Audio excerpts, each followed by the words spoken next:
Saviez-vous que j'ai déjà été le genre de fille qui se valorisait en faisant 1 million de choses en même temps, en étant continuellement occupée et en cumulant les heures supplémentaires? La vérité, c'est que, après m'être complètement épuisée, j'ai finalement compris que la vie n'était pas une liste de tâches à cocher. Je m'appelle Émilie Vien et je suis la fondatrice de La Planificatrice. Je suis une experte passionnée en planification, gestion du temps et saine productivité. Et mon rôle, c'est d'aider les gens qui ont un horaire ultra chargé à trouver du temps pour ce qui compte vraiment. 168, c'est le nombre d'heures exact qu'on a dans une semaine. Et mon but à travers ce podcast, c'est de vous montrer à les optimiser sans vous épuiser. Alors oui, on va parler de planification, d'organisation et d'efficacité, mais on va aussi aborder des thèmes super importants comme la procrastination, le stress et la fameuse charge mentale. Vous allez voir, vous avez pas mal plus de temps que vous le pensez. Laissez-moi juste vous montrer comment y arriver. Bienvenue sur le podcast 168 heures. Bienvenue sur un autre épisode du podcast 168 heures, épisode que j'avais vraiment hâte de réaliser parce que je suis pas toute seule. Je suis avec Jessica Leb. Allô, Jessica. Salut, Émilie. Comment vas-tu? Super bien. Merci de me recevoir chez toi. On va le dire tout de suite. Oui, on est chez moi. Comme on le disait tantôt, off the record, on est chez moi à Las Vegas, n'est-ce pas? Exactement. Las Vegas, Beauport. C'est ça, Lac Beauport, c'est quasiment pareil. Puis aujourd'hui, j'ai eu envie de t'inviter chez moi, premièrement pour le plaisir, mon plaisir personnel, mais aussi parce que j'avais envie de souligner des choses importante en lien avec le podcast 168 heures, notamment la nouvelle image de marque du podcast. Donc, si vous me suivez depuis un certain temps, vous avez sans doute vu peut-être dans les derniers jours une nouvelle image. Puis c'est vraiment avec cet épisode-là que j'avais envie de venir un petit peu vous parler de où le podcast s'en va. Puis pourquoi j'ai choisi d'inviter Jessica. En fait, ce qui est drôle, c'est qu'on va se partager le micro parce que je vais te poser des questions, elle va me poser des questions aussi, donc parce que Jessica va avoir l'occasion de se présenter dans quelques instants, mais c'est aussi une animatrice, une journaliste. Puis je voulais qu'elle vienne ici, oui, pour ses talents d'animatrice et de journaliste, mais également parce que depuis quelques mois, Jessica, tu es ma mentor sur le plan du podcast. En fait, tu m'aides vraiment à aller travailler en profondeur avec le podcast 168 heures. Fait que je trouve que tu étais la personne la mieux disposée pour venir discuter de toutes les belles nouveautés, où est-ce qu'on s'en va, c'est quoi les choses qui peuvent évoluer avec le podcast. Fait que merci d'être ici. Merci tellement à toi de m'inviter. Je pense que toutes les personnes qui t'écoutent rêvent un jour d'être invitées sur ton podcast. Oh, c'est donc gentil, ça! C'est sincère. Est-ce que tu as envie, pour les gens qui ne te connaissent pas encore, d'expliquer peut-être un petit peu qu'est-ce qui t'a amené à faire ce que tu fais aujourd'hui? Quelle est ton expertise? Puis après ça, dans un deuxième temps, on pourra voir concrètement ce que tu fais avec moi et le podcast. Mm-hmm. Déjà, je tiens à dire, je pense que c'est la première fois, presque une des premières fois où je suis invitée sur le podcast de quelqu'un d'autre. Vrai? Oui, je tiens à te le dire en même temps. Alors, tu l'as dit, moi, je suis animatrice et journaliste de métier. J'ai toujours été passionnée par le journalisme. En fait, c'est un professeur que j'ai eu quand j'avais 13-14 ans, un prof de latin et de français au secondaire, qui m'a donné la piqûre parce que lui, il était prof la semaine, mais le mardi était journaliste. Ah ouais. Et journaliste, bon, j'étais en France donc, et était journaliste vraiment, il interviewait des vedettes. Et moi, mon nom, Jessica Leb. Leb, en France, c'est aussi le nom de famille d'un humoriste très connu qui s'appelle Michel Leb. OK. Et donc, quand je suis en France, tout le monde me le dit. Ah, Leb comme Michel. Référence qu'on n'a pas du tout au Québec, évidemment. Et en fait, j'étais tellement tannée à un moment donné qu'on me dise ça, parce que c'était très répétitif, que rendu vers début adolescence, je faisais croire que Michel Leb, c'était mon oncle. Voyons! Je trouvais ça drôle, en fait. Puis les gens me croyaient, drôle. donc je dis c'est génial, tu testes à cet âge-là. Puis donc, je le faisais même avec certains profs, parce que lui me l'avait dit. Et donc, je dis oui, c'est mon oncle. Il dit ah oui. Puis il me regarde du coin de l'œil comme ça, ok. Et le lendemain, il revient avec un journal, un article de magazine, où c'était une entrevue de Michel Leb, et c'était signé, je vais le nommer, Christian Châtillon, le nom de mon prof. Et là, il me dit, ce n'est pas ton oncle. Il s'en va. Je sais que c'est pas ton oncle ou quelque chose comme ça. Voilà. Et en fait, ça m'a fascinée parce que de Michel Leb, on est passé à plein d'autres vedettes. Il a notamment interviewé Charles Aznavour sur une photo qu'ils ont de leur rencontre. Il débouche une bouteille de champagne avec Charles Aznavour qui rit aux éclats à côté. Enfin bref, tu sentais que c'était l'intime des stars.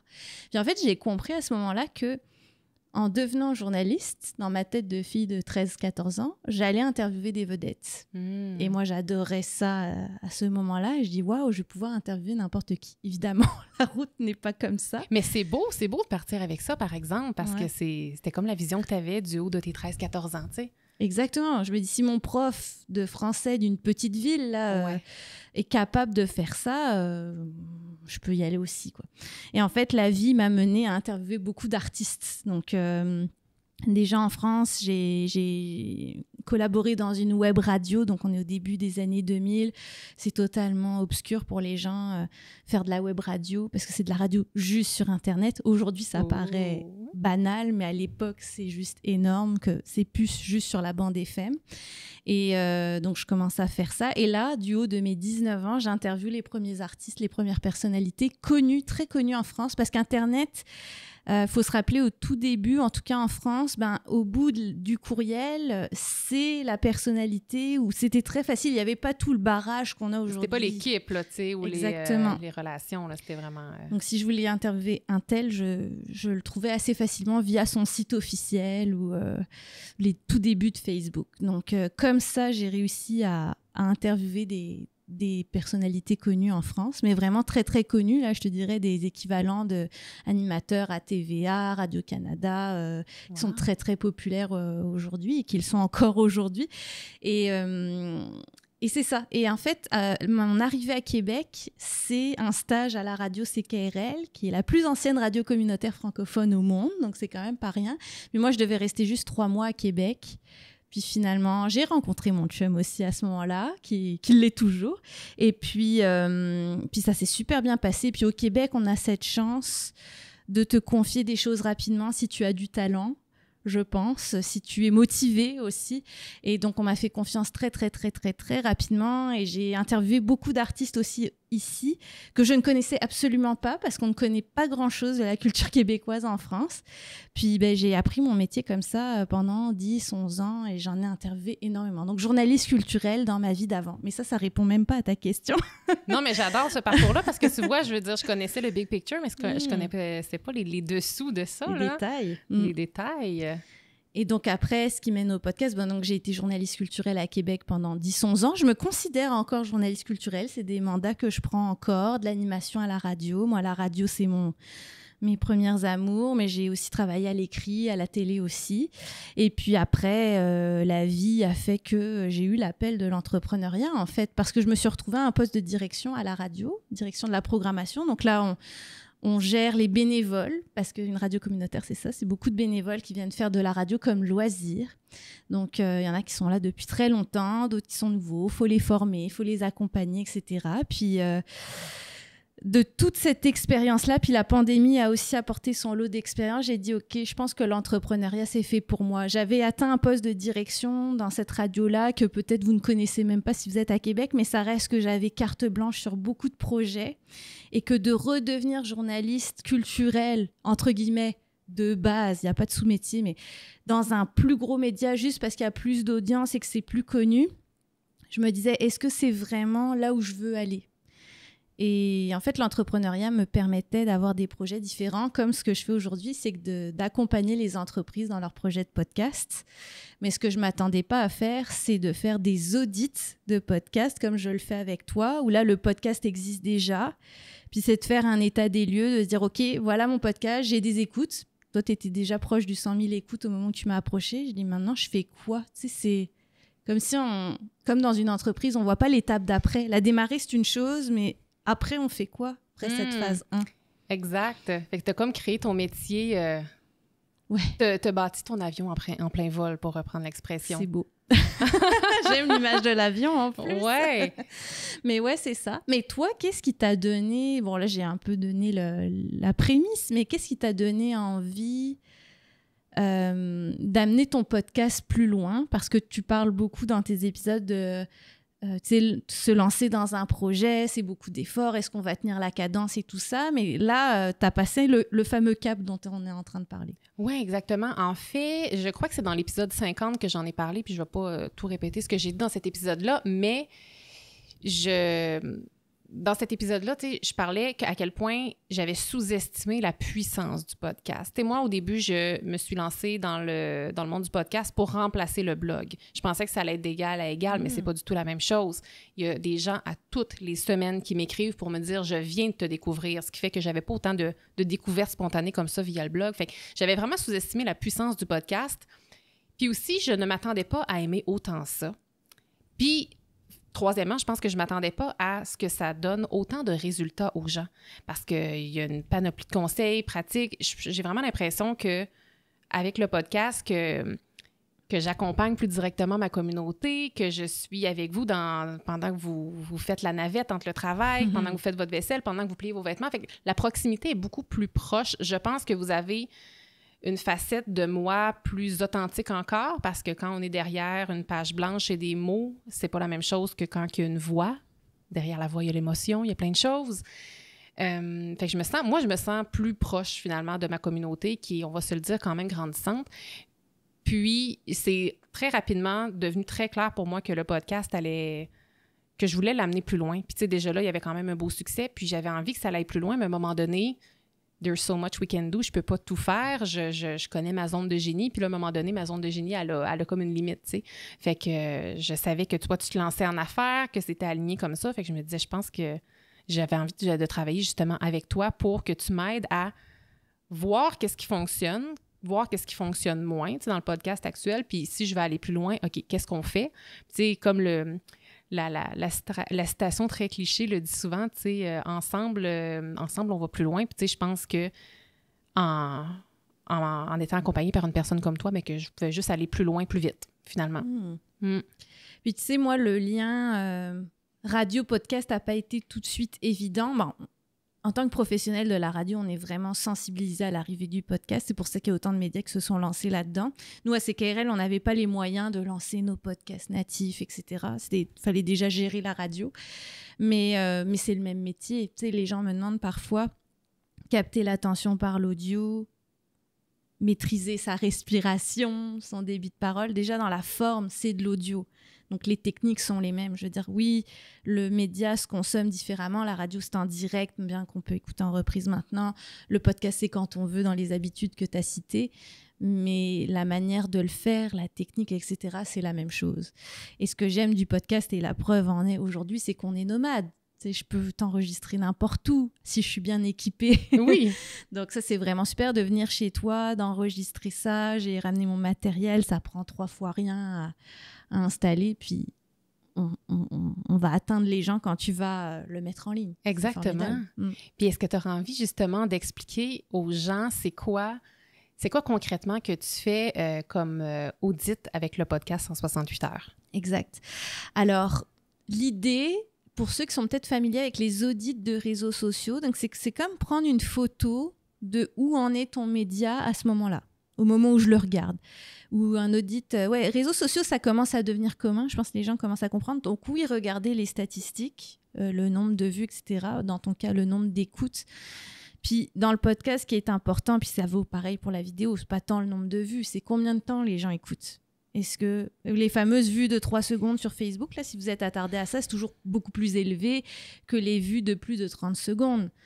Eh bien, le podcast, c'est pareil, c'est de voir est-ce que tu captes suffisamment l'attention sur le long terme. Bon, toi, la question se posait moins parce qu'au nombre d'écoutes que tu avais, c'est pas des gens qui t'écoutent vite fait, mais c'était intéressant d'analyser ça.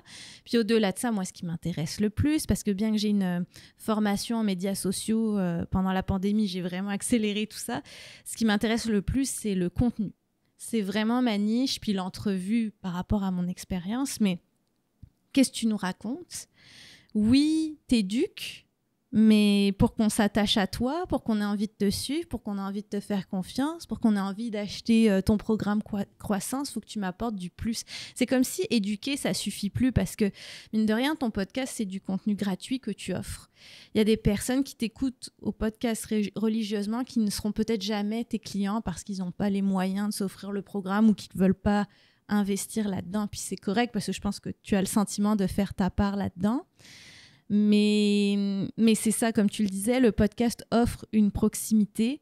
Donc, c'est de voir, OK, au-delà de toutes les belles astuces que je donne, puis tu es très généreuse de ça, qu'est-ce que je peux faire pour inspirer encore plus? parce qu'il faut peut-être rappeler c'était quoi ton objectif avec le podcast au moment, on s'en est ciblé un là, au moment où tu m'approches, tu me regardes, t'as pas l'air sûr. J'ai vraiment un point d'interrogation, non. Si tu te rappelles, tu peux nous le partager. Il y avait quand même l'envie de monétiser le podcast parce que tu te rendais compte que tu faisais des ventes. Oui, c'est vrai, oui. Mais au départ aussi, tu m'as approché pour de la prospection, pour peut-être avoir des commanditaires sur le podcast. Oui, c'est vrai. On a commencé avec ça. Puis finalement, on a comme inversé, on a fait l'audit en premier. Exact. Mais oui, c'est vrai, à la base, je te dis, merci de me rappeler ça. Mais parce que l'audit, c'est inévitable. Moi, parce que on va le faire, ce travail de prospection au moment où on se parle, mais c'est important pour moi de savoir, il en est où ton podcast ? Point de vue statistique, comme on le disait, mais aussi point de vue contenu, pour après approcher les commanditaires. Exact, faut que tu le comprennes. C'est comme tu peux pas vendre un véhicule que tu ne connais pas, là, tu sais. Exact. Tu te l'appropries. Bon, moi, j'étais déjà auditrice de ton podcast avant de travailler dessus, donc ça aidait, mais ça reste que j'ai pas mis autant de profondeur que le travail qu'on a fait ensemble. Et donc, c'est ça. Il y avait cette idée de monétiser, mais aussi, moi, ce que j'aime toujours poser comme question à des gens qui ont un podcast depuis longtemps, c'est est-ce qu'ils ont la sensation de vendre grâce au podcast? Puis je me souviens qu'au moment où on en a parlé, au tout début, tu n'en étais pas 100% convaincu. Mais là, dans le 50e épisode, tu le disais concrètement que c'était sûr que tu convertissais parce que les gens te connaissaient mieux. Ouais, hey, ça, c'est le fun. Tu as comme l'évolution des choses que je t'ai dites. Après ça, tu analyses en fonction des épisodes. J'adore ça. Je m'en souviens très bien. Et donc, c'est ça. L'audit, c'est... Moi, je me penche sur le podcast au moment où je le fais. Puis après ça, je te fais un rapport de l'audit en disant, voilà ce que j'observe, les bons coups, les coups à améliorer. Puis, dans ton cas, tu avais la communauté, le rayonnement, on avait vu aussi les épisodes qui fonctionnaient bien. On essaie aussi de comprendre pourquoi ça fonctionne bien. Qu'est-ce qui se passe à ce moment-là quand tu publies qui fait que ça fonctionne bien? Qu'est-ce qui fait que ça perdure dans le temps aussi? Tu as comme ton épisode 10 que les gens continuent d'écouter alors que t'es rendu à plus de 50. On essaie de réfléchir à tout ça. Puis, beaucoup sur ce que tu racontes.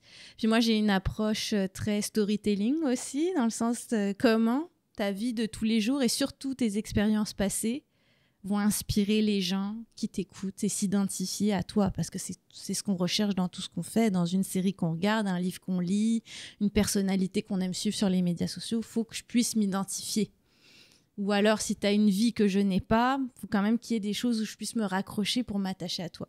C'est vrai, ça, tu m'as beaucoup donné l'autorisation de le faire davantage, au sens où je pense que, naturellement, je donnais quand même souvent plusieurs exemples de ma vie personnelle, justement pour que les gens parviennent à s'identifier puis s'y rattachent.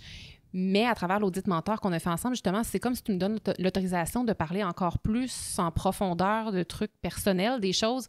Je me rappelle pas dans quel épisode je fais allusion à mon couple puis à mon conjoint, mais bref, tu rebondissais là-dessus à quel point les gens avaient besoin d'entendre ça, justement pour que, tu sais, les gens aussi sont en couple, les gens qui m'écoutent, c'est pas nécessairement tous, mais qu'ils soient capables de s'identifier puis de dire « Ah, OK, concrètement, dans sa vie, elle fait ça. » Puis, tu sais, là, je donne un exemple comme ça par rapport à mon couple, mais aussi juste des épisodes. Tu sais, comme là, récemment, j'ai fait un épisode très personnel sur la parentalité. Tu sais, si on n'avait pas eu notre travail ensemble, je ne suis pas convaincue que je me serais donné l'autorisation de faire ça parce que je me serais dit, au final, ça va intéresser qui? Tu sais, les gens écoutent le podcast 168 heures juste pour du pratico-pratique, alors qu'au final, les gens veulent peut-être, oui, ça, mais il y a possibilité d'aller chercher plus, là. Puis ce qu'on retient de cet épisode-là, je trouve que c'est un super bon exemple. Parce que moi aussi, mon réflexe d'avoir été surprise, oh, elle a parlé de pourquoi, souvenez-vous, pourquoi elle a un enfant unique, puis que ça restera ainsi, etc. Puis c'est vrai que c'est déjà atypique à la base. Mais là, pourquoi tu en parles dans le podcast? Puis d'emblée, c'est là toute l'intelligence d'Émilie de justifier ces sujets. Mais ça reflète mon mode de vie. Ça reflète beaucoup de choses que je vous enseigne. Ça me donne plus de temps d'avoir juste un seul enfant, etc. Tu argumentes très, très bien. Puis d'ailleurs, chapeau pour cet épisode, parce que je trouve que c'est là où on se confronte beaucoup aux opinions divergentes, parce que c'est certain qu'il y a des auditrices qui t'ont écouté qui sont clairement pas d'accord avec toi, mais tu l'as défendu pareil parce que c'est 100% toi d'avoir un enfant dont tu parles régulièrement, mais t'étais jamais allé encore, je crois, dans un épisode aussi personnel. Non. Puis ceux qui ça les intéresse pas, ils vont passer au prochain. Il y en a d'autres épisodes, voilà. Mais je suis certaine que ça en intéressera plusieurs. Puis comme je dis, moi, l'avantage que j'avais avec ton podcast, c'est que je l'écoutais déjà beaucoup avant, puis que là, j'ai eu accès à une autre partie de toi, puis je pense que les gens l'apprécient énormément. Mais juste pour avancer sur l'audit, donc, J'aime faire l'audit, mais je sais même plus dans quel ordre ça se fait. Mais à un moment donné, au début du processus, parce que c'est un accompagnement sur 3 mois, je t'interviewe. Puis j'interviewe ma cliente pendant 1 heure. Puis c'est rigolo parce qu'avec toi, en fait, il faut le dire, Émilie est ma toute première cliente en tant qu'entrepreneur en 2024. J'ai pas eu le réflexe de mettre une entrevue de toi pendant 1 heure parce qu'on se connaissait. J'ai été ta cliente en coaching individuel et de groupe, ouais. Mais donc j'ai l'impression de te connaître, je te suis sur les réseaux, j'écoute ton podcast, mais je dis mais finalement je connais pas tellement sa vie personnelle, puis encore moins ton passé. Et de t'interviewer 1 heure là-dessus, c'est vraiment, je dis, 1 heure où j'apprends à vous connaître de l'enfance jusqu'à aujourd'hui, puis les différentes épreuves qu'on a traversées. Bah, ça me donne accès à toi qui est beaucoup plus large. Puis au moment où je te conseille sur le storytelling, j'ai des exemples, voilà, que je peux te ramener. Et ça, je trouve ça génial. Puis on m'a beaucoup souligné que c'était une grande force de s'intéresser pendant 1 heure à quelqu'un, ce que je trouve assez fou, qu'on prenne plus ce temps-là. Ouais. Puis c'est vrai, un coach d'affaires, il va pas te faire parler pendant 1 heure de ta vie. Ça a a priori pas d'importance, mais dans le cas du podcast, c'est très important. Et je pense dans le cas des médias sociaux aussi. Vraiment, vraiment, vraiment.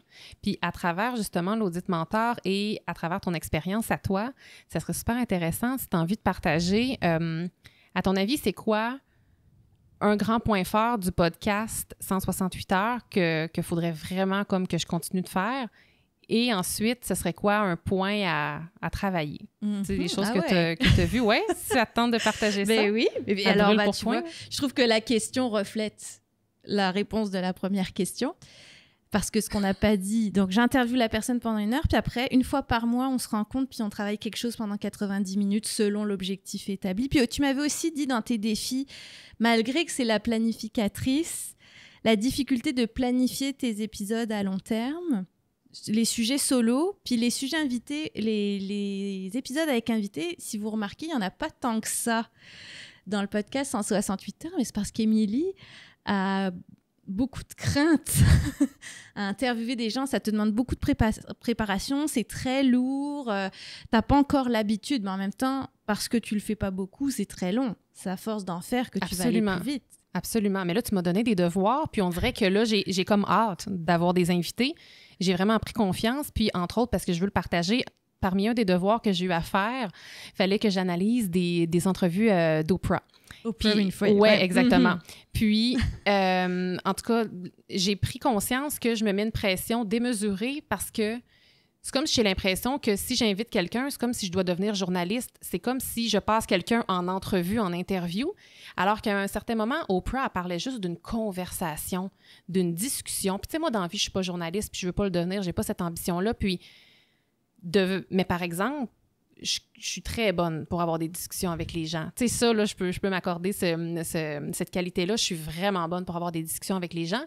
Fait que là, c'est comme si, ça m'enlève un poids sur les épaules de savoir que c'est ça, que je peux juste inviter quelqu'un sur mon podcast à avoir une discussion sur un sujet X. Puis c'est pas grave si toutes les questions ne sont pas définies en avance, parce que ça aussi, je me mettais cette pression-là de, tu sais, envoyer des questions précises en avance pour que ce soit... Faut pas faire ça. Non, mais là, c'est ça, la journaliste m'a appris qu'il faut pas faire ça, alors que c'est drôle. J'exigeais ça aussi, moi, en tant qu'invitée sur des podcasts.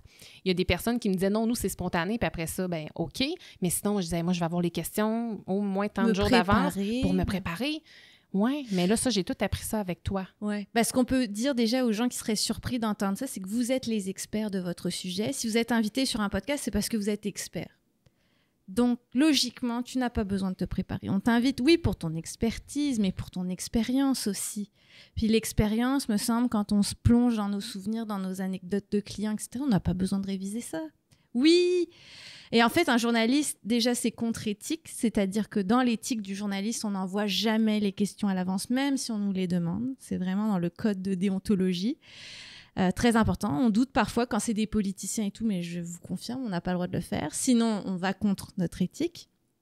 Et ça enlève beaucoup de spontanéité. Voilà la réponse. Vous avez l'air plus préparé, alors que, comme on disait, la force de l'audio et du podcast, puis ça vaut pour la télé aussi, même s'il y a d'autres artifices, mais c'est la spontanéité des réponses. Moi, j'adore voir quelqu'un hésiter à ma question. J'adore voir quelqu'un prendre le temps de réfléchir ou avoir quelqu'un qui me dit Ah, bonne question. Je sais pas. Moi, c'est le plus beau compliment quand on me Mais dit ça. c'est le fun que tu dises ça parce que moi, ça m'aurait mis une pression d'entendre quelqu'un dire ça. Je me serais dit, oh mon Dieu, comme j'aurais dû y envoyer avant, comme par souci que l'invité soit mis de l'avant et qu'il rayonne bien, mais au final, c'est pas parce que quelqu'un dit je le sais pas que c'est une mauvaise réponse. Puis des fois, c'est peut-être le silence parce qu'on a aussi appris à intégrer les silences et les pauses et les respirations. J'adore, quel bon élève. Parce que oui, paraît-il que je parle vite, mais oui, c'est ça, tu sais, je sais pas, là, j'ai comme un peu perdu le fil, mais... De piéger, d'avoir l'impression de piéger ton invité. Voilà, alors que finalement, non. C'est humain, là. Je veux dire, on n'a pas les réponses à tout. Ben non, puis c'est ça qui est beau, tu sais. C'est ça qui est beau. Puis après ça, ça peut juste amener ailleurs. Puis une chose que tu m'as dite également, c'est que si les questions sont toutes envoyées à l'avance à mon invité, par exemple, je vais être moins dans l'écoute active. Puis c'est vrai, je l'ai déjà expérimenté. À un moment donné, quelqu'un, tu sais, j'avais une invitée, elle me parlait, je l'écoutais, mais à un moment donné, je l'écoutais pas à 100% parce que j'étais préoccupée à lire mes prochaines questions puis à savoir, OK, c'est quand je vais la plugger. Fait qu'en tout cas, les prochains invités qui viendront sur le podcast vont avoir peut-être... En tout cas, vont certainement avoir un angle. C'est sûr que je veux enligner mes invités. Ça, c'est normal. Oui. Mais risquerait... En tout cas, je pense que je vais me lancer le défi de ne pas leur envoyer vraiment de questions en avance. Ou sinon, comme à moins que j'ai des points très, très précis ou qui demandent des recherches ou des statistiques, par exemple. Mais autrement, je vais me lancer ce défi-là. Fait que ça va être un inconfort que je suis prête à accueillir. J'adore. Puis en fait, on brise la glace aujourd'hui. Ah ben oui, c'est vrai. C'est vrai. Mais oui, les seules exceptions où je dis qu'on peut envoyer la question à l'avance, c'est si j'ai besoin de statistiques, de chiffres sur quelque chose, puis que là, je ne m'attends pas à ce que la personne s'en souvienne par cœur. Donc, tout dépendant de votre sujet, oui, là, c'est intéressant. Sinon, on garde le plus possible la spontanéité, l'authenticité. Puis la personne qui vous répond, c'est une bonne question. Ça veut dire que vous l'emmenez dans un chemin hors des sentiers battus. Vous la faites réfléchir. Pour moi, c'est toute la plus-value d'un podcast. On le sait, l'offre commence à être très importante au Québec. Comment je me démarque? Ça ne suffit plus de faire des entrevues sur Zoom. Puis on oublie aussi cette plateforme pour l'audio, là. Mais ça ne suffit plus de faire des entrevues virtuelles pour se démarquer. Il faut vraiment avoir un concept, une niche, ce que tu fais très bien pour revenir à cette question parce que je n'ai pas tout à fait répondu. La grande force du podcast, selon moi, c'est ta transparence et ton authenticité. Tu te dévoiles avec beaucoup de vulnérabilité. Puis ça, il y a des entrepreneurs pour qui c'est très difficile parce qu'il faut montrer les réalisations, le succès, mais les choses, on a plus de difficultés. C'est plus difficile justement de le montrer, mais en même temps, c'est cohérent avec ta démarche de la planificatrice. Tu donnes des tas d'exemples de l'Émilie d'avant ou même d'aujourd'hui qui a des défis d'organisation, qui décroche par moment, etc. Donc ça, pour moi, c'est ta plus grande force. Puis la chose à approfondir, à aller plus loin, c'est les invités. Clairement. Et c'est drôle, ça fait déjà plusieurs heures qu'on est ensemble avec Émilie. Plusieurs fois, tu as dit « je me donne l'autorisation de ». Je dis « ah, c'est intéressant comme expression, ça ». Parce que tu es très consciente que tu n'as pas invité plus de gens, d'experts sur ton podcast parce que tu te mettais cette pression-là et que c'était une autorisation. Et moi, je travaille beaucoup sur les autorisations aussi. Oui, parce qu'au final, toi, tu peux me la donner, mais après ça, il faut que je l'accepte, sinon je ne le ferai pas. Mais oui, ça, c'est vraiment quelque chose que je veux amener davantage. Puis, tu sais, je sens vraiment que, autant que quand je t'en parlais au début, tu me disais, y a-t-il une raison pour laquelle tu n'as pas beaucoup d'invités? On dirait que je ne voulais même pas aller là. Je voulais même pas, juste à cause de la pression que je me mettais. Mais là, c'est vraiment plus léger. Puis, pour vrai, j'ai comme hâte d'avoir des discussions et des conversations avec d'autres personnes. Puis là où on va aller aussi, c'est de ne pas juste inviter des gens qu'on connaît. Oui, parce que ce ne sont que des amis ou des très bonnes connaissances qui sont venus sur mon podcast. Exact. On les salue. Puis mon expérience dans les médias, c'est de vous emmener à défoncer des portes que vous n'auriez jamais défoncées en temps normal parce que la personne a l'air inaccessible, parce que ça a l'air beaucoup trop big. Mais au Québec, on a cette chance que les gens sont accessibles. Je te dirais pas la même chose en France et aux États-Unis pour l'avoir expérimenté. J'ai eu cette chance d'interviewer des gens dans d'autres pays. Il y a des cultures où c'est clairement plus difficile. Mais au Québec, je considère qu'on peut interviewer n'importe qui. Ça peut être plus long pour des gens qui sont plus loin, mais sinon, je l'ai vu là. Puis moi, l'avantage que j'avais de ne pas être née au Québec, c'est que j'ai interviewé des grands noms, j'avais aucune idée de qui c'était. Donc moi, je me mettais pas cette pression-là de j'interviewe quelqu'un de super connu. Oui, c'est vrai, parce que ça vient avec un peu cette pression-là, définitivement. Ouais. Donc, qui sait Émilie va peut-être interviewer ses idoles à un moment donné. Puis, et au-delà de la francophonie aussi, je pense que là, ça aussi, c'est des barrières qu'on se met beaucoup. Ouais. Au Québec particulièrement. Pourquoi je pourrais pas inviter un Américain sur mon podcast? Puis on le fait en anglais, puis on traduit. Et pouf, toutes les barrières tombent. C'est ça pour moi. Ma grande vision du podcast, c'est que c'est sans frontières. Puis j'aimerais ça que les gens communiquent encore plus avec d'autres experts qui sont à l'autre bout du monde. Mais c'est ça que j'aime de toi, c'est ton approche parce que tu es beaucoup aussi dans, c'est ça, le volet plus international. On abat les barrières parce qu'on en avait cette discussion-là justement dans notre dernière rencontre ensemble. Puis tu me disais, fais-moi la liste comme des gens que tu aimerais inviter. Puis là, j'ai bloqué parce que je consomme énormément de contenu en anglais, ce qui fait que moi, c'est beaucoup comme des Américains qui vont m'inspirer. Je veux dire, il y a plein de francophones inspirants et qui m'inspirent, mais il y a énormément de francophones qui sont inspirants, mais je les connais juste pas encore parce que je consomme pratiquement juste des podcasts puis des livres en anglais. Ce qui fait que tous les auteurs qui me venaient en tête, les podcasteurs ou comme les gens influents qui me venaient en tête, c'était des anglophones. Fait que là, je ne m'autorisais pas à le mettre sur la liste parce que je me disais, ça marche pas, je peux pas inviter un anglophone sur mon podcast, mais en tout cas, on vous réservera des petites surprises peut-être pour les mois à venir, là, mais tu m'as donné cette ouverture-là. Puis, tu sais, tu es beaucoup dans les concepts, dans les expériences. Moi, ce que j'aime beaucoup de ton approche, puis que, encore là, que tu me donnes l'autorisation de faire, c'est de créer des expériences. Tu sais, tu me disais, l'épisode 32 sur le podcast, j'ai fait une méditation, c'est dans le cadre du défi 5 jours pour débuter l'année avec clarté que j'ai fait au début de l'année dernière. Puis, tu sais, tu me disais à quel point que juste la méditation en soi, que c'était une expérience, puis tu m'encourageais à recréer, pas nécessairement juste ça, mais des expériences. Chose que là, je ne sais pas au moment où cet épisode-ci va être diffusé, si je vais avoir publié là, l'épisode dont j'ai en tête, mais il y a un épisode sur la gratitude qui est vraiment très différent parce que c'est pas enregistré en studio, entre guillemets. Je veux dire, j'ai pas de studio à la maison, mais c'est pas enregistré dans mon bureau avec un son nickel comme à l'habitude. C'est différent. Si vous l'avez écouté, s'il est déjà sorti, vous allez savoir de quoi je parle. Puis sinon, restez à l'affût, ça va sortir très, très bientôt. Mais ouais, c'est ça. Fait que c'est comme si tu t'amènes le podcast ailleurs. Je trouve vraiment que tu amènes ça ailleurs, puis je trouve ça beau, je trouve ça intéressant, puis c'est vraiment stimulant, en fait, de voir... Tu m'ouvres les portes, là, pour vrai. Tu m'ouvres vraiment les yeux, puis plein de portes que je ne pensais qu'ils n'existaient même pas. Je pensais même pas que c'était possible avec le podcast, fait que... Ouais. Ah bah merci, parce que ça me confirme, tu sais, hein, quand on lance une entreprise, notre grande vision, toi aussi, hein, dans le programme Croissance, tu nous demandes d'y réfléchir. Mais pour l'entreprise en particulier, je me suis dit, si je le fais, je l'amène plus loin. Vraiment. Puis ça vient de la radio. Puis la pandémie, dans mon cas, il faut quand même que j'en parle de ça. À la radio, nos animateurs se sont confinés. Donc, ils ne pouvaient plus venir en studio à Limoilou, sur la 3e avenue, pour ceux qui sont à Québec. Donc, j'ai beaucoup d'animateurs, animatrices qui sont équipés pour avoir leur studio maison. Puis, il faut se rappeler que la pandémie, c'est beaucoup de naissances d'épisodes, de podcasts, parce que c'était ça, là, pour nous rallier aux autres. On achète un micro sur Amazon, pour ne pas le nommer, puis on fait des entrevues en direct sur Facebook, c'était encore très populaire, ouais. Puis le podcast.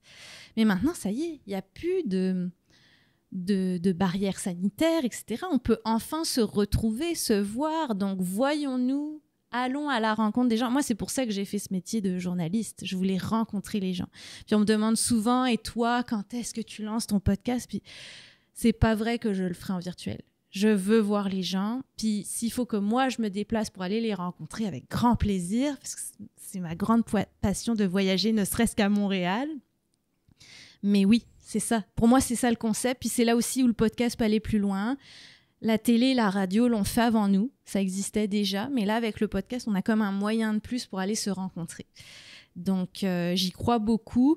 Puis j'ai compris aussi que je pouvais être le pont, bien humblement, entre les médias, ce qu'on imagine des médias, et les entreprises. Puis des entrepreneurs comme toi qui lancent leur podcast, je trouve ça merveilleux parce que c'est, pour reprendre ton expression, se donner l'autorisation de créer son propre média. Quand même fort, quand même, ce qu'on arrive à faire aujourd'hui. OK, je vais avoir mon propre média, ça va être mon podcast, puis ça va parler de moi, je vais pouvoir parler de ce que je veux. Puis pour même certaines personnes de l'industrie avec qui je dialogue beaucoup de l'avenir des médias, c'est ça l'avenir. Les entreprises vont avoir leur propre média et la radio et la télé vont toujours être présentes par tradition, mais je pense sincèrement que ça devient accessible à tout le monde. Donc, pourquoi s'en priver? C'est vrai, ça fait vraiment du sens ce que tu dis. Puis c'est le fun d'avoir accès justement à une expérience comme la tienne, parce que, tu sais, moi, l'avenir du podcast, je vais juste me croiser les doigts, finalement, que ça va marcher puis que ça va continuer parce que j'ai vraiment du plaisir puis j'aime ça. Mais, tu sais, c'est ça, de travailler avec quelqu'un comme toi, ben, c'est comme d'avoir des confirmations sur des chemins à prendre également, là. Puis c'est pas une mode. Je pense pas que ça soit une mode. On me le demande régulièrement. Parce qu'il y a la grande liberté pour l'auditeur de choisir quand il écoute le contenu et où. En auto. Tu as cité plein d'exemples tantôt, puis c'est tout le temps ça qui revient. En auto, je prends ma marche, je fais mon ménage, je l'écoute quand je veux, ou je veux. Je peux même le mettre sur pause. Je peux le reprendre plus tard. On ne pouvait pas faire ça avec la radio ou la télé en direct. Il fallait vraiment être devant le poste il n'y a pas si longtemps, là. Sinon, on manquait des bouts. Donc, je pense que cette liberté de consommation est très importante. Elle est là pour rester un petit moment. Après, dans 100 ans, je ne sais pas, je ne serai pas là pour témoigner. Mais ouais, je pense quand même on creuse quelque chose. Puis tu parlais d'émotions tout à l'heure, les livres audio lus par les auteurs quand c'est bien lu. Oui. Ça fait toute une différence aussi. C'est pour ça que c'est populaire. Définitivement. Une autre chose également que tu as amenée puis que j'aimerais éventuellement, qui se passe en ce moment, on filme le podcast. Alors, si tout se passe bien, vous pouvez nous écouter sur YouTube. Puis sinon, ben, c'est parce qu'il y a eu un petit pépin technique. Mais c'est ça. Donc, tu sais, j'ai envie aussi d'exploiter un petit peu plus la vidéo malgré mon inconfort. L'inconfort et la pression encore que je me mets parce que des fois, je me dis, j'ai juste envie de m'enregistrer le matin en me levant quand je suis dépeignée, quand je suis pas maquillée puis quand je suis encore en robe de chambre. C'est ça qui est le fun aussi du podcast, c'est qu'on peut... Ouais. On n'a pas besoin de se préparer pour ça. On n'a pas besoin de se mettre justement devant la caméra. Mais en même temps... j'ai envie de nourrir aussi, comme la chaîne YouTube, j'ai envie de nourrir la vidéo également. Là, fait qu'éventuellement, à suivre davantage, là, cette vidéo-ci devrait être en théorie publiée. Mais ça aussi, tu m'as amené ce point-là. Mais en fait, c'est si tu as envie. Je force personne à aller sur YouTube. Après, c'est un formidable moteur de recherche avec ses hauts et ses bas. Là. Je veux dire, ça fait partie de Google, mais Google, c'est numéro 1. Là. Si je tape un de tes sujets de vidéo, je me souviens, écoute, parce qu'elle a démarré, Émilie a démarré sa chaîne YouTube il y a quand même un petit moment. Mais une des vidéos que moi j'ai adoré voir, puis que tu n'aurais vraiment pas pu faire autrement, c'était comment créer des modèles de courriel sur Gmail. Oui.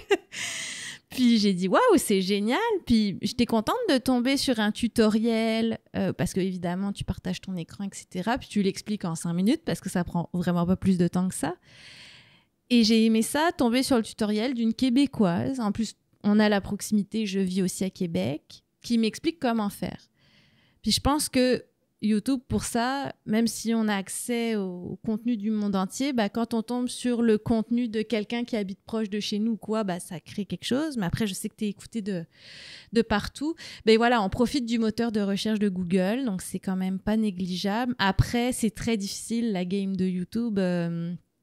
Il faut qu'il y ait quelque chose à voir. Là, on est très conscient qu'on est sur un plan fixe. On nous voit, il n'y a personne qui va s'asseoir pour nous regarder pendant 1 heure. Ça, c'est clair et net. Mais, comme tu dis, comme tu le prônes tellement, vaut mieux fait que parfait, voilà. Et donc, lançons-nous. Puis après, au fur et à mesure, la bonification, elle va arriver comme elle est arrivée pour le podcast pour toi, là. Exact. Ouais. Puis c'est ça. Puis à travers le podcast 168 heures, le fait que je voulais travailler avec toi aussi, c'était pour amener le podcast à un autre niveau. Puis c'est là aussi que la nouvelle un peu image de marque est arrivée. Au moment où cette vidéo et que cet audio aussi vont être publiés, le nouveau logo, la nouvelle image de marque, la planificatrice, parce que oui, je l'ai changé. J'ai changé l'image pour le podcast, mais j'ai aussi changé quand même le logo de la planificatrice puis l'image de marque. Fait que ça va être publié.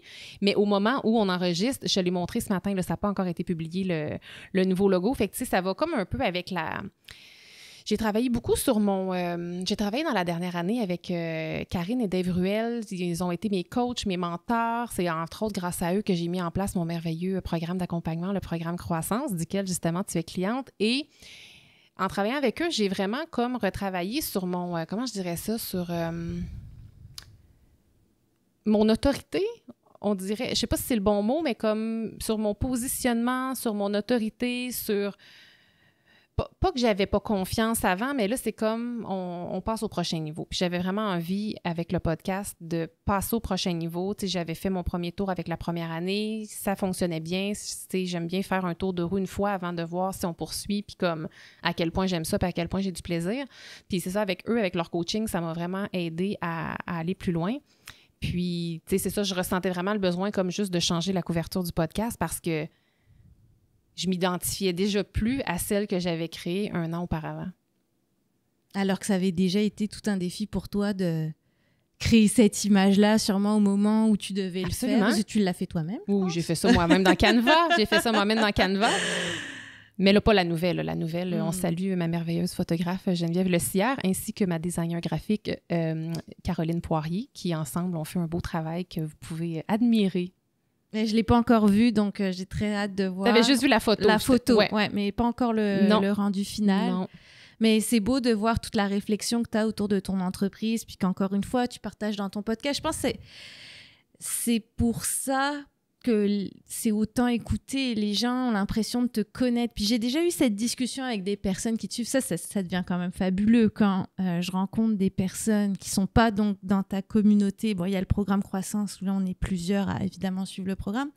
Ton bootcamp que tu as fait, où on est aussi nombreuses. Mais là, on sort de ces cercles-là. Je sais que c'est des filles qui te suivent, mais « Oh, tu travailles avec la planificatrice. Oh, moi, j'écoute son podcast. » C'est même pas moi qui l'amène. C'est les gens qui m'en parlent. Ça, tu te dis, OK, dans le milieu de l'entrepreneuriat au Québec, ça y est, tu te fais un nom, tu t'es positionné. D'abord grâce au blog, tranquillement, puis vraiment grâce au podcast. Là, ça a vraiment changé la donne. Je pense qu'on parlait de vente tout à l'heure.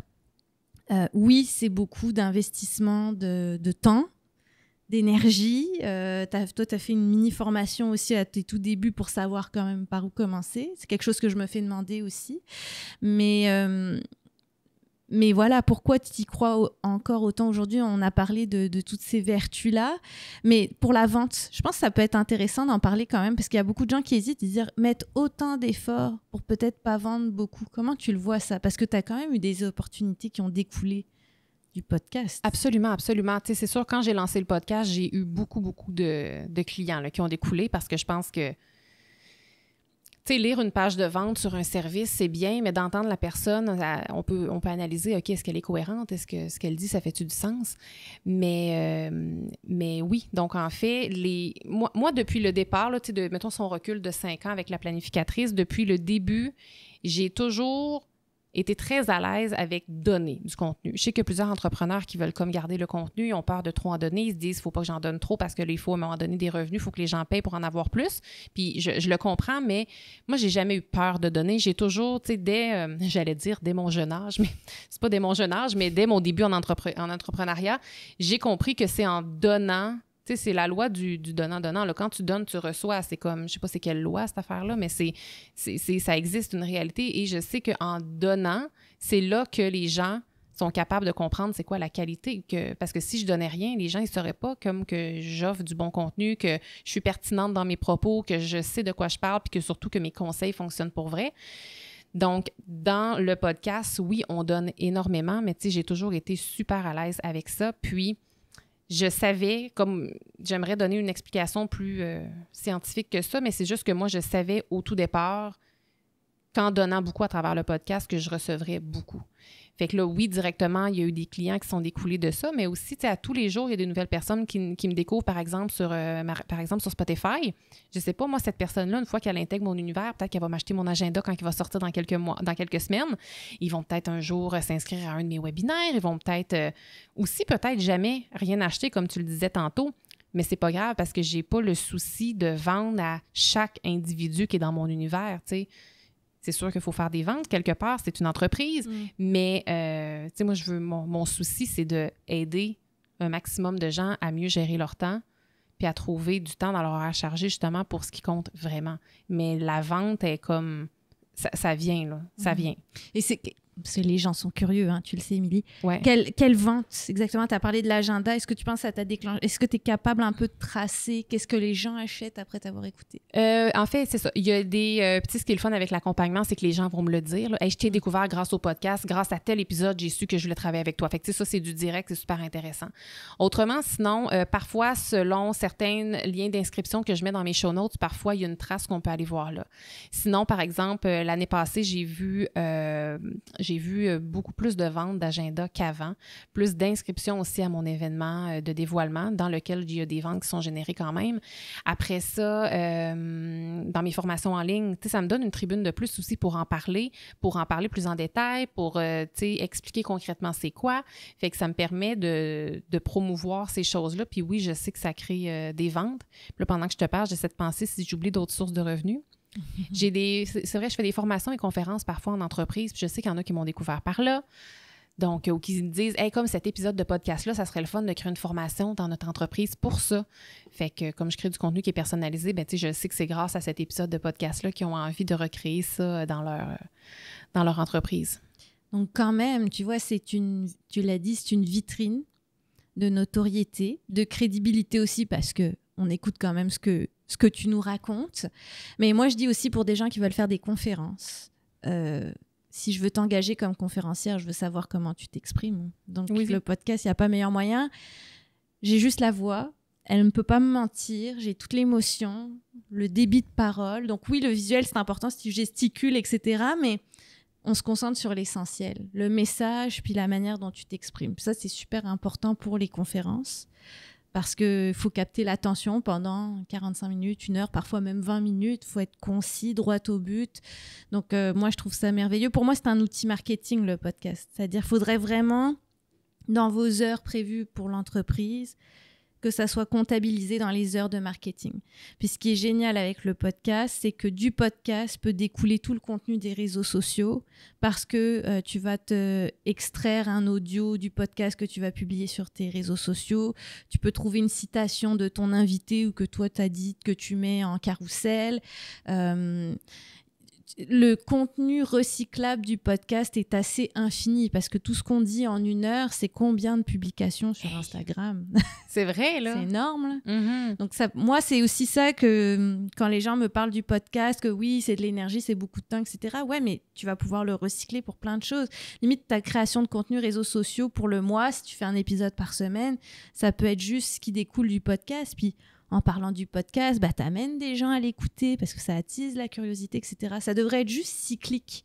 Le contenu des réseaux sociaux, quand tu as un podcast, tu le fais très bien, puis bravo, mais ça pourrait tout simplement se répondre.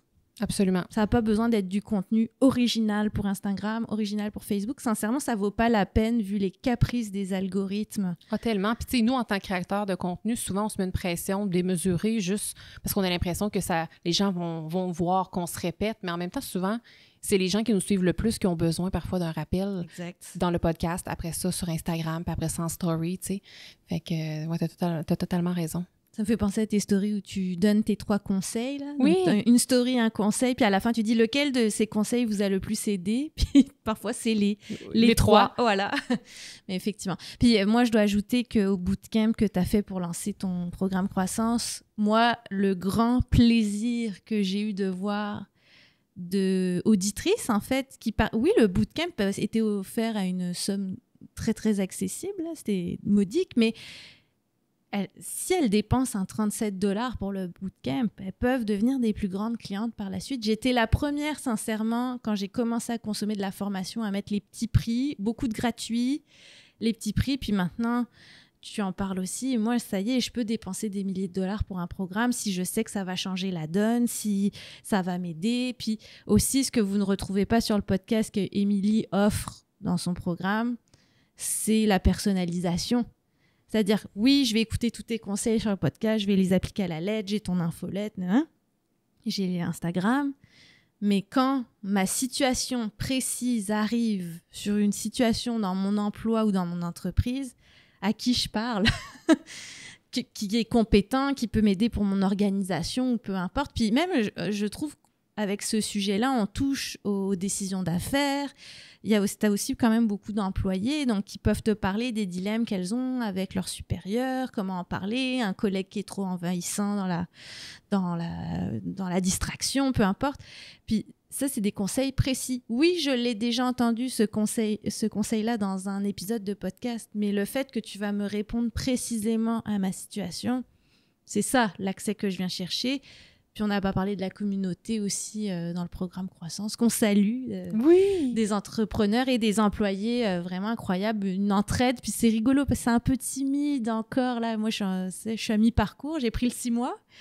Mais je sens que tranquillement, pas vite, on commence à se libérer, à parler de sujets plus vulnérables aussi. Oui, exactement. Parce qu'on va se le dire, le temps, c'est vulnérable. Tu sais. Qu'est-ce qu'on fait de notre temps? Puis comme on se tape sur la tête aussi, mutuellement. Puis là, c'est beau de voir toutes les autres filles qui encouragent, ou qui disent « Moi aussi, je te comprends ». Donc ouais, ça c'est vrai. C'est pas quelque chose qu'on a dans le podcast directement. Non.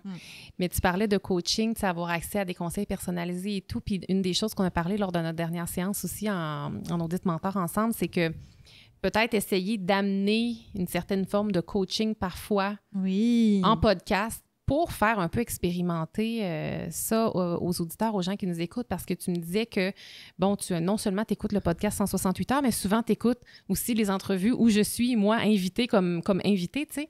Puis tu me disais justement que l'épisode, à ton avis, qui avait été la meilleure, que tu m'avais trouvé la meilleure, je pense, c'était sur le podcast Parenthèse de Lisanne Nadeau et de Claude Bégin.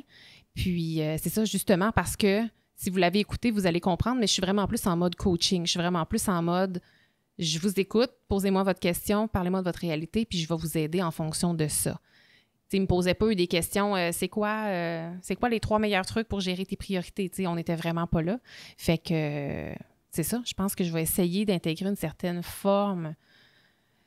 Je veux dire, on dirait que je suis un petit peu en tête, mais je veux laisser planer le suspense, mais je pense que ça pourrait être intéressant d'amener ça justement sur le podcast ici pour que vous puissiez un peu avoir un petit avant-goût de ça peut être quoi d'être coaché par la planificatrice ou comme c'est quoi une expérience. Puis en même temps, vous allez vous reconnaître, dans la personne, par exemple, si j'ai une invitée, bien, vous allez pouvoir vous reconnaître puis appliquer ça dans votre vie ensuite. Là. Mais d'où le concept. Voilà. Pourquoi on ne donne pas un avant-goût de ce que c'est de travailler avec toi à travers l'expérience de quelqu'un? Puis, on ne parlera pas du concept que tu as en tête, que je trouve fabuleux. Et pour parenthèse, c'était ça. Puis, vous remarquerez qu'Émilie parle beaucoup moins vite en coaching. Donc, elle a tout intérêt à l'expérimenter parce que je trouve que ça fait partie de l'expérience podcast, que tu restes clair le plus possible. Puis je t'avais dit, oui, tu parles vite. Donc, c'est juste d'apprendre à jouer avec ça. Je pourrais pas te changer, puis c'est pas mon objectif, mais de jouer avec le rythme parce que tu es capable de l'avoir, cette lenteur. Puis on l'a vu dans ce podcast-là où tu es 100% disponible pour, j'allais presque dire tes invités parce qu'on a presque l'impression que c'est ça, mais pour tes coachés. Puis moi, ayant été coachée par Émilie, j'ai reconnu l'Émilie que j'ai en privé, en virtuel pour le coup, quand j'ai fait le coaching privé avec toi. Puis ouais, en termes de cliente aussi, il faut se mettre à la place de nos clients. Qu'est-ce qui fait que je vais acheter ton programme ou ton coaching privé, parce que tu l'offres encore aussi? C'est de voir comment tu coaches les gens.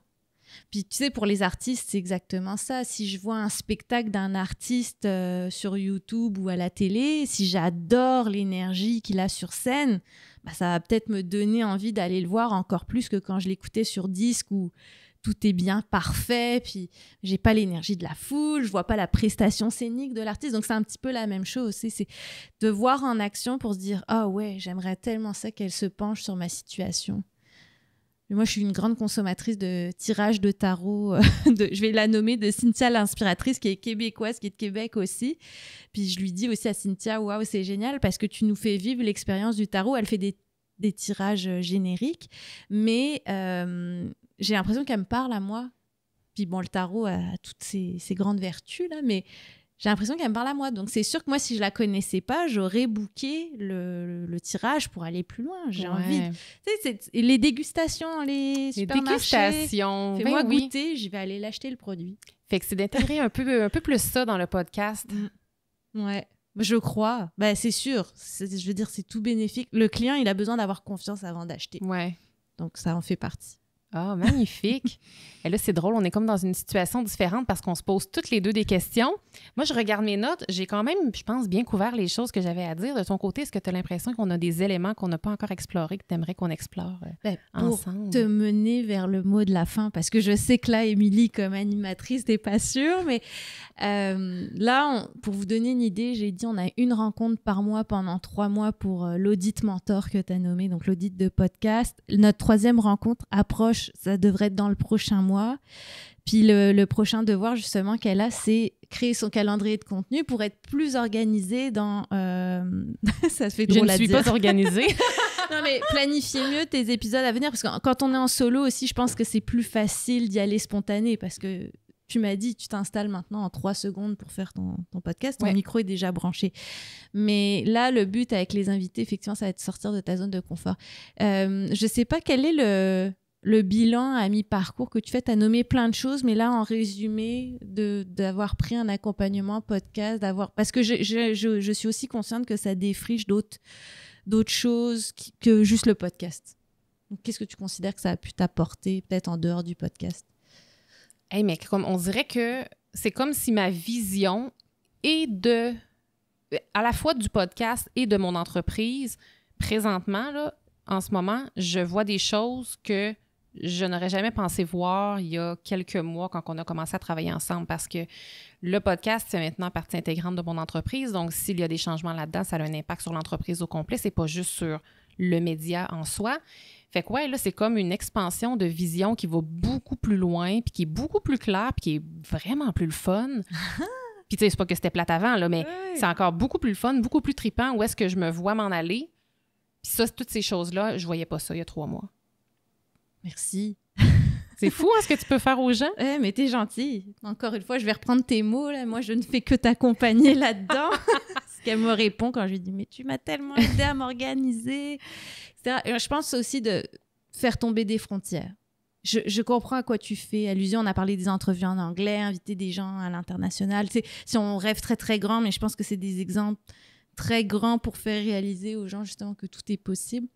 Faire tomber ces frontières-là. Puis des fois, c'est juste de se faire accompagner. Moi, c'est pour le podcast, mais toi, tu m'as accompagné pour l'organisation, la planification, mais aussi, ce qu'on n'a pas dit, c'est que tu m'as accompagné dans ma transition vers l'entrepreneuriat. Tu as vu l'employé débordé, puis tu as vu un entrepreneur un peu débordé aussi dans ses débuts, mais tu as vu toute la transition, puis il y a même quelque chose que c'est grâce à toi que je suis allée vers là. Puis je pense que des fois, c'est juste de bien se faire accompagner, comme pour tout dans la vie, qui fait qu'on avance. Puis ça, c'est vraiment tellement une belle reconnaissance que j'ai. Puis c'est très drôle qu'on soit cliente de l'une et de l'autre. Oui, eh bien, reconnaissance partagée, honnêtement, parce que c'est ça, tu sais, je trouve ça beau qu'on s'aide mutuellement dans nos projets de cœur à juste avancer, à croître. Tu sais. Oui. Puis ça se peut. Moi, j'ai beaucoup hésité quand c'était à mon tour de redevenir ta cliente, parce que tu es devenue ma cliente, je n'étais pas ta cliente à ce moment-là. Tu l'étais plus. Puis quand toi, tu as lancé le programme Croissant, j'ai dit « Waouh, mais est-ce que c'est sain comme relation? » Est-ce qu'il y a un conflit d'intérêts? Parce que moi aussi, je me suis posé la question. Ouais. Parce que j'allais te dévoiler. Tu sais, je me dis, si j'ai des difficultés dans mon contrat avec Émilie, est-ce que j'en parlerai ouvertement? C'est sûr que non, mais... Puis c'est ça, c'était juste de trouver l'équilibre entre, évidemment, il y a des choses que je dirais pas, mais c'est correct, tu sais, si tu m'aides suffisamment pour que je te parle de tout ce qui reste dans l'entreprise, puis voilà. Mais ouais, comme tu dis, le conflit d'intérêts, je me suis posé beaucoup la question, puis c'est tout bête aussi, je pense que c'est bon qu'on le nomme, de se payer quand même, parce qu'on a été tenté de faire de l'échange de services. Oui, c'est le fun qu'on le dise, ça, ouvertement, ouais. Oui. Parce que je sais que c'est un grand dilemme, puis moi, à la radio, je l'ai beaucoup connu, l'échange de services. J'ai fait énormément de choses en échange de services, puis je suis très, très, très reconnaissante des opportunités que ça m'a données. Mais quand on devient entrepreneur, particulièrement, faisons circuler l'argent. Oui. C'est important de se rémunérer, puis je trouve qu'encore une fois, ça nous donne beaucoup de valeur à ce qu'on fait. C'est très valorisant, en effet. Voilà. Ah, hey, merci. Je suis certaine que cet épisode-ci, qui était vraiment spécial et différent des autres, va sans doute avoir piqué la curiosité de bien des gens. Si jamais il y en a qui ont envie de travailler avec toi, comment ça fonctionne? On peut te trouver où? Bref, c'est quoi la suite si on veut une suite avec toi? On va glisser le lien dans tes show notes. J'adore dire ça. J'ai l'impression d'être dans le podcast d'Émilie Bien. Mais le site, c'est bio emily.site/Gileb. Mais on va vous le mettre dans les notes de podcast. C'est pas mal le meilleur moyen pour me contacter. Il y a un formulaire pour me parler de votre projet de podcast s'il n'existe pas encore ou me parler de votre projet actuel. Puis on fait le traditionnel appel découverte pour mieux se connaître. Moi, je vois vraiment ça comme une rencontre, les entrevues, quelles qu'elles soient. Puis l'appel découverte en est un. Puis après ça, on regarde les possibilités ensemble. Mais il y a l'audit de podcast pour celles qui en ont déjà un, qui veulent faire l'état des lieux, qui veulent aller plus loin comme on vient de décrire pour toi. Puis le démarrage de podcast aussi pour planifier un lancement en 3 mois, je dirais. Un bon 3 mois pour se préparer, Wow. trouver le concept, comprendre le montage, comment on met en ligne, tout ça.